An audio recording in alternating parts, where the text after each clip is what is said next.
कराची से यूके जाने वाली खातून को उस टाइम एयरपोर्ट पर गिरफ्तार कर लिया गया जब वो ऐसी हरकत करते हुए पाई गई कि उसकी मशकूक हरकतों की वजह से जो है वो उनको फ़ौरन जो है वो ऑफलोड किया गया। और उसके बाद जब उनकी इंक्वायरी करवाई गई तो जो तहलका खेस इंकशाफात आपके सामने मैं पेश करूँगी, तो उसके बाद बहुत सारे ऐसे लोगों के लिए अब खौफनाक किस्म की घंटियाँ हैं जो कि बेहतरीन किस्म का जो है ना इंतज़ामात करवाते हैं यूके जाने के लिए, अमेरिका जाने के लिए। और उसके बाद उनको किस तरह से जो है वो गिरफ्तार किया जाता है और खातून के खिलाफ केस किया गया। और खातून ने बड़ा हंगामा भी किया एयरपोर्ट के ऊपर। 25 साल लड़की थी, बड़ी खूबसूरत सी, नाजुक सी, हाथों में चूड़ियाँ, नए नवेले सूट पहने हुए, फुल मेकअप करके आपको ऐसा लगेगा जैसे नई नवेली दुल्हन। और जब उसको गिरफ्तार किया गया तो उसके पीछे के खौफनाक हक़ाइक़ आप जानेंगे तो आपके पैरों तले से ज़मीन निकल जाएगी। बिस्मिल्लाहिर्रहमानिर्रहीम, अस्सलाम वालेकुम, welcome to my channel. Hope कि आप सब ठीक होंगे। बहुत सारी दुआ है आपके लिए, आपकी फैमिली के लिए। अल्लाह पाक आपको हमेशा खुश रखे, सेहत और सलामती के साथ रहे। मैं हूं राना रज़ा और आप देख रहे हैं मेरा यूट्यूब चैनल। जैसे कि आपको पता है कि पाकिस्तानी हालात के मद्देनज़र रखते हुए बहुत सारे लोग इस वक्त जो है वो पाकिस्तान छोड़कर दूसरे ममालिक में जा रहे हैं। उसमें हमारे बहुत सारे ऐसे पाकिस्तानी नौजवान जो कि स्टूडेंट वीज़ा पे, वर्क वीज़ा पर बाहर ममालिक में होते हैं और फिर वहाँ पर जाने के बाद उनकी अव्वलीन कोशिश होती है कि वो अपनी शरीक हयात को, अपनी फैमिली को फिल फौर बाहर ममालिक बुला रहे हैं और वहाँ पर उनकी अपनी फैमिली को सेटल कर दें। मगर इस वक्त एक बड़ी अजीब तरीके की बात है कि कराची एयरपोर्ट पे गुज़िश्ता शब एक ऐसा वाक़या रोनुमा हुआ जिसके अंदर एक नई नवेली दुल्हन को जो है वो गिरफ़्तार कर लिया गया। बहुत ही खूबसूरत कपड़ों में ज़ेवरात पहनी हुई ये नई नवेली दुल्हन जब पहुँचती है एयरपोर्ट के अहाते में तो सारे लोगों को पता चल जाता है। ज़ाहिर है जिनके जो नए नवेली दुल्हन होती है, आपको पता है उनकी हाथों में जो है वो मेहंदी लगी होती है, चूड़ियाँ, कपड़ों वगैरह से आपको अंदाज़ा हो जाता है कि हाँ इनके भी नई शादी हुई है। अब ये खातून जब एयरपोर्ट पर पहुंचती हैं और उसके बाद ये अपने इमिग्रेशन की तरफ जब बढ़ती हैं तो वहाँ पर जाने के बाद इनके तमाम कवायद, इनकी तमाम चीज़ों को देखने के बाद इनको बोर्डिंग पास जारी कर दिया जाता है। अब जब इनसे पूछा जाता है कि आप कहाँ जा रही हो तो ये बताती है कि मेरे शौहर यूके में है, मेरी अभी नई शादी हुई है और ये मेरा वीज़ा है, ये मेरे सारे डॉक्यूमेंट्स हैं। और ये सारा कुछ देखने के बाद उनको बोर्डिंग पास जारी कर दिया जाता है। अब ये जो लड़की थी ये बढ़ती है और अंदर जाकर वेटिंग एरिया में बैठ जाती है। अब यहाँ पर जो इमिग्रेशन के या FIA के जो अहलकार थे उसमें से बहुत सारे लोगों को उन्होंने ऑफलोड करना शुरू किया, क्योंकि उनके आपको पता है जब भी ऑफलोडिंग की जाती है उसमें कोई ना कोई डॉक्यूमेंट्स के अंदर कोई ना कोई कमी पेशीज होती है या कोई ना कोई ऐसी बात होती है जिसके बाद आपको जो है वो ऑफलोड करने का परनामा दिया जाता है। अब ये लड़की बहुत ज़्यादा घबराई हुई थी, परेशान थी, इसके चेहरे से लग रहा था कि बहुत ज़्यादा घबराई हुई है। इसके साथ में और भी एक दो फैमिलीज़ थी जो कि उस वक्त यूके की फ़्लाइट से जो है वो बरतानिया जा रही थी। उनके साथ भी जब बात होती है तो इमिग्रेशन FIA के एहलकार जो है ना वो इस लड़की के पास आते हैं और इसके जो डॉक्यूमेंट्स हैं उसको दोबारा से चेक करते हैं। अब चेक करने के बाद वो इस खातून को, इस लड़की से कहते हैं कि आपको हमारे साथ जो है वो थोड़ा सा अंदर रूम में जाना पड़ेगा। अब ये लड़की कहती है कि क्या वजह है, आप मुझे वहाँ ले जा रहे हो? कहते हैं हमें आपके डॉक्यूमेंट्स की कुछ चीज़ें हैं उसमें जाँच पड़ताल करनी है, तो हमें उसके लिए आपकी कुछ मदद की ज़रूरत है, तो आप हमारे साथ हमारे ऑफिस में चलें। तो वो लड़की पहले तो थोड़ी सी शोर मचाती है, वो कहती है कि नहीं मेरा जाना है, मेरा शौहर है वहाँ पर मेरा इंतज़ार कर रहा है। तो वो कहते हैं हम बिल्कुल आपको जाने देंगे, आप हमारे साथ बस 2 मिनट हमारे ऑफिस में आ जाए, हमें आपसे थोड़ी सी चीज़ें तफ्तीश करनी है। अच्छा जी, ये खातून जो है ज़ाहिर है थोड़ा शोर मचाने के बाद जब इनके साथ इनके ऑफिस में जाती है तो वहाँ पर जाने के बाद वो उनसे पूछते हैं कि आपके शौहर कौन सी सिटी में हैं, आपके शौहर कब यहाँ से गए थे, आपकी शादी को कितनी मुद्दत हुई है। ये जब सवालात करते हैं तो अब वो जो घबराहट थी वो परेशानी में तब्दील हो जाती है। वो लड़की जो है वो अब थर थर काँपने लगती है। जब उसे पूछते हैं कि आपके शौहर कौन से शहर में, तो वो बताती है कि भाई मेरे शौहर जो है वो यूके में इस जगह पर होते हैं। तो वो कहते हैं कि आप हमें उनका कॉन्टैक्ट नंबर दे दें ताकि हम उनको बता दें कि आपकी वाइफ जो है आपके बाहर बगैर आफियत यहाँ से आ रही हैं।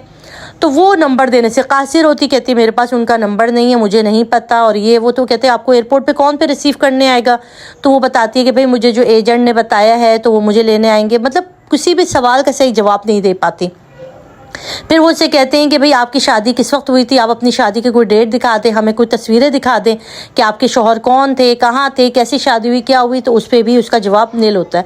अब ये लोग जो है जो उसके जो कॉन्टैक्ट नंबर लिखे हुए होते हैं उस पर से एक कॉन्टैक्ट नंबर जो कहती है मेरे फादर का, मदर का, वहाँ पर कॉल करते और उनसे जब सवालात करते, उनके रिलेटिव के अंदर फ़ोन करते तो तब उसे पता चलता है कि ये लड़की तो शादीशुदा ही नहीं है, इसकी तो कोई अभी शादी ही नहीं हुई है, ये तो कवारी है।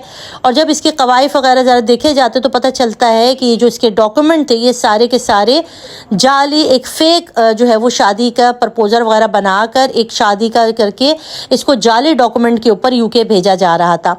جیسے ہی FIA سارا کچھ دیکھتے ہیں اس کو فوراً آف لوڈ کر کے اس کے اسٹیمپ لگا دیتے ہیں اور اس کو کہتے ہیں کہ آپ نے جو ہے نا یہ سارا آپ کے جو پیپر ہے یہ آپ نے جس بھی کمپنی سے بنوائی ہے. ہمارے پاس ایسے ہزاروں لوگ آتے ہیں جن کے دستاویزات کے اندر ایسی چیزیں ہوتی ہیں کہ جس سے ہمیں پتہ چل جاتا ہے کہ یہ 2 نمبری کی گئی ہے, اور آپ نے جو پرووائڈ کی ہمیں چیزیں جس میں آپ نے جو ساری چیزیں لکھی ہیں اس قوائف سے آپ کی چیزیں میچ ہی نہیں کرتی ہیں. آپ نے ہمارے ایک بھی صحیح سے سوال کا جواب نہیں دیا, نہ آپ اپنے شوہر کے بارے میں جانتے ہیں کہ وہ کہاں ہے, نہ آپ کے اب تو کی فیملی ممبرس نے بتا دیا کہ آپ کی تو ابھی شادی ہی نہیں ہوئی, آپ تو کنواری ہیں. تو یہ کہنے کے بعد وہ خاتون جو ہے وہ بڑی پریشان ہو جاتی ہے. ان کو ظاہر ہے وہاں سے آف لوڈ کر دیا جاتا ہے اور UK جانے سے ان کو روک دیا جاتا ہے. اسی طرح کی ایک اور فیملی گزشتہ شب ان کو بھی جو ہے وہ آف لوڈ کیا گیا. یہ فیملی بھی جو ہے ویزا ان کے پاس دستاویزات تھے, ان کے ساتھ 2 بچے بھی تھے. انہوں نے اپنے تمام ڈاکومنٹ دکھائی, اپنے شوہر کی تمام چیزیں وغیرہ دکھائیں, اور اس کے بعد ان کو بھی آف لوڈ کیا گیا کیونکہ ان کے بھی جو ڈاکومنٹ تھے وہ سارے, ان کے جو ویزا تھا نا وہ کوئی ویزا نہیں تھا, UK کا کوئی ویزا نہیں لگا ہوا تھا. سارے کے سارے فیک اور جعلی دستاویزات ان کے تیار کیے گئے تھے اور ان کو یہاں سے UK بھیجا جا رہا تھا. اس صورتحال میں UK کی جو گورنمنٹ ہے وہ اس وقت پاکستان کو اوپر بلیم کرتی ہے کہ ہمارے ملک میں بہت سارے ایسے لوگ ہیں جو کہ آئے ہیں, اور جب یہ امیگریشن پہ جب یہ پہنچتے ہیں تو ان کو زیادہ تر کو جو ہے وہیں آن دا اسپاٹ گرفتار کر لیا جاتا ہے, کیونکہ ان کے ڈاکومنٹ اگر بہت زیادہ لوگ جو ہیں وہ نکل بھی جاتے ہیں, کلیئر بھی ہو جاتے ہیں. یہ سارے ایجنٹ ہوتے ہیں یہاں پر جو کہ آپ کو غلط طریقے کے ویزے دیتے ہیں, غلط طرح کے آپ کے جعلی دستاویزات تیار کرتے ہیں, آپ سے لاکھوں روپے. جب اس لڑکی سے پوچھا گیا کہ ایجنٹ نے یہ سارے کام کرنے کے آپ سے کتنے روپے لیے, تو اس لڑکی نے بتایا کہ میں نے 20 لاکھ روپے یہ دیے اس ایجنٹ کو جس نے میرے سارا ویزا, یہ ڈاکومنٹ, پاسپورٹ, یہ سارا کچھ تیار کر کے دیا.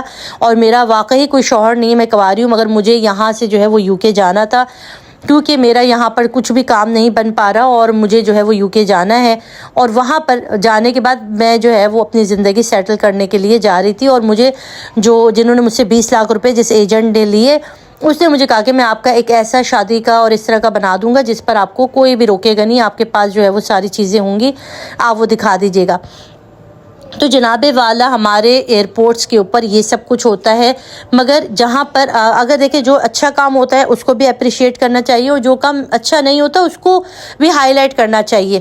اب یہ والا کام کیونکہ اچھا کام تھا, دیکھیں یہ چیز ہماری ملک کی بدنامی بنتی ہے جب یہاں سے غیر قانونی طور پر لوگ دوسرے ممالک میں جاتے ہیں اور ان کو ایئرپورٹ پہ جب گرفتار کیا جاتا ہے یا کسی بھی صورت میں کوئی کرائم کرتے ہوئے پکڑے جاتے ہیں, تو پھر پاکستان کا نام بدنام ہوتا ہے کہ یہاں کے ایئرپورٹ پر کیا ہو رہا ہے, کوئی قانون نہیں, کوئی چیک اینڈ بیلنس نہیں ہے, جس کی وجہ سے اس وقت دنیا میں ہماری پھر جو ہے وہ جگ ہسائی ہوتی ہے. تو جہاں پر اچھا کام ہوتا ہے, جہاں پہ واقعی جو جعلی ایجنٹ بیٹھے ہیں جو کہ لوگوں کا لاکھوں روپے, ابھی وہاں پر جب پتہ چلا FIA نے کہا آپ نے 20 لاکھ روپے اس کے ایجنٹ کے حوالے کیے ہیں, آپ ضرور اس کی کمپلین کریں, اس کو پولیس کے حوالے کروائیں. ان ایجنٹ کو اس طرح کی کمپنیز کو بین کرنا چاہیے, بند کرنا چاہیے جو کہ ان لیگل کام کر رہے ہیں. جو لیگل کام کر رہے ہیں وہ تو ٹھیک ہے, مگر جو ان لیگل طریقے سے آپ سے 20-25 لاکھ روپے ڈیمانڈ کرتے ہیں اور آپ کو اس طرح کے جھانسے دیتے ہیں, تو خدا رہا ایسے لوگوں سے بچیے. یہ میں ان تمام لڑکے لڑکیوں سے کہہ رہی جو کہ بس وطن چھوڑ کے جانا چاہتے.